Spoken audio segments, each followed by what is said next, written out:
మీరు మీ పిల్లలకి స్నానం అయిపోయినాక కానీ క్యాజువల్గా కానీ పౌడర్లు రాస్తున్నారా? Hi guys, I'm doctor Bindu, gynaecologist. So దయచేసి పిల్లలకి టాల్కమ్ పౌడర్ అయితే రాయొద్దు.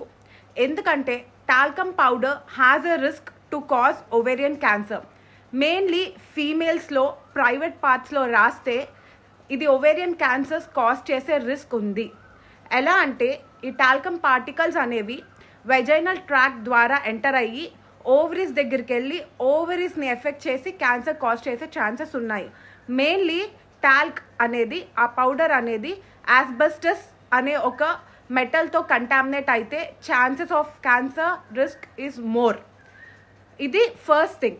సెకండ్ థింగ్, ఐఏపీ రికమెండ్ చేసింది ఏంటంటే దయచేసి పిల్లలకి పౌడర్ రాయొద్దు అని. ఎందుకంటే మీరు పౌడర్ రాసినప్పుడు ఆ టాల్కమ్ పౌడర్ పార్టికల్స్ అనేవి బేబీ బ్రీత్ చేసి లంగ్స్లోకి వెళ్తే చాలా రెస్పిరేటరీ ప్రాబ్లమ్స్ వస్తాయి బేబీకి. దయచేసి 2 రిస్క్స్ గుర్తుంచుకుని పౌడర్ని అవాయిడ్ చేయండి. Thank you.